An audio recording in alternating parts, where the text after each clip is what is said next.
So, namumula ba yung professional dashboard mo? Sa dami-dami ng mga digital creator dito kay Facebook or kay Meta, madami talaga akong nakikita dito sa feed na nagrereklamo na bumababa yung professional dashboard nila or nareregla or namumula. Kahit mag-upload ka pa ng video mo, ng reels mo, araw-araw, namumula pa. So, wag mo kasing biglain kasi baka mamula yan. In short po, ganito yung gawin mo. Kung gusto mo ma-maintain yung pag-usad ng professional dashboard mo, ganito yung.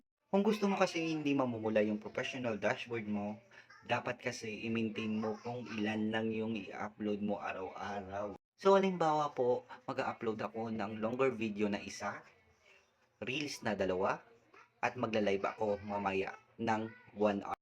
Pagkatapos mong gawin yun, paglipasin mo muna yung 24 hours o 1 day para makita mo kung ilan yung magdadag. So, namumula ba yung professional dashboard mo?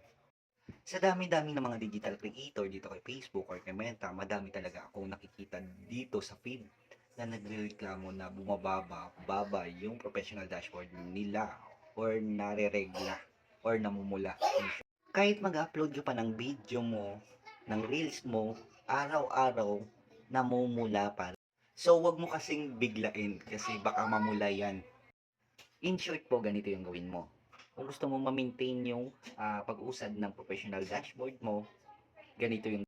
Kung gusto mo kasi hindi mamumula yung professional dashboard mo, dapat kasi i-maintain mo kung ilan lang yung i-upload mo araw-araw. So, halimbawa po, mag-upload ako ng longer video na isa, reels na dalawa, at magla-live ako mamaya ng 1 hour. Pagkatapos mong gawin yun, paglipasin mo muna yung 24 hours o 1 day para makita mo kung ilan yung magdadag.